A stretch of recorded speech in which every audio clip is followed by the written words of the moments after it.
Arctic වෘත්තයට ඉහළින් තියෙන හැබැයි අපිට පේන්නේ නැති මුළු ලෝකයේම කාලගුණය පාලනය කරන්න පුළුවන් එසේත් නැතිනම් තීරණය කරන්න පුළුවන් යෝධ බලවේගයක් තියෙනවා කියලා ඔබ දන්නවද?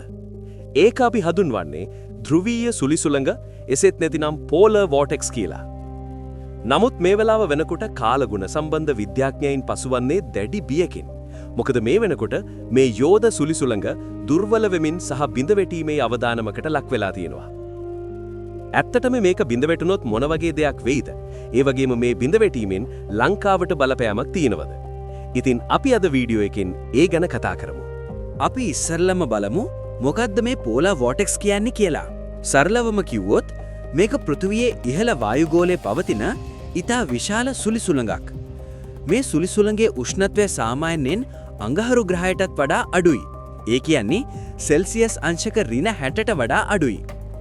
මේ සුලිසුළඟේ ප්‍රධානම රාජකාරිය තමයි ආක්ටික් ප්‍රදේශයේ තිබෙන අධික සීතල එම ප්‍රදේශය තුලම රඳවගෙන සිටීම. දැන් මේ වෙලාව වෙනකොට මොකද්ද සිද්ධ වෙන්නේ?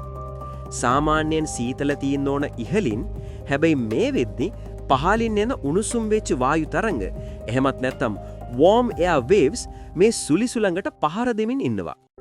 විද්‍යාවේදී මේක හඳුන්වන්නේ sudden stratospheric warming කියලා.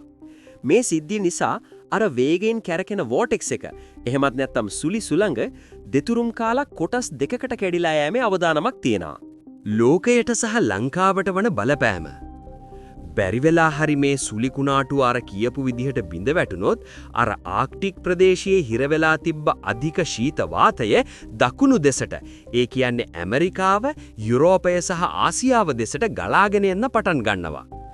යුරෝපයට සහ ඇමරිකාවට මීට පෙර නොවුන විදිහේ හිම කුණාටු සහ අධික සීතල තත්වයක් ඇති වෙන්න පුරුවන්.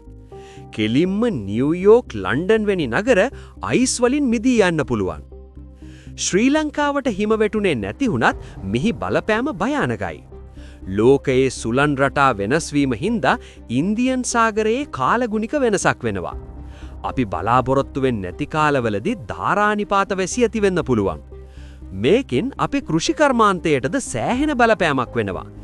තේ, රබර් සහ වී වැනි භෝගවලට ඔරොත්තු දෙන්නේ නැති උෂ්ණත්ව වෙනස් වීම සහ වර්ෂාව ලැබෙන්න පුළුවන්.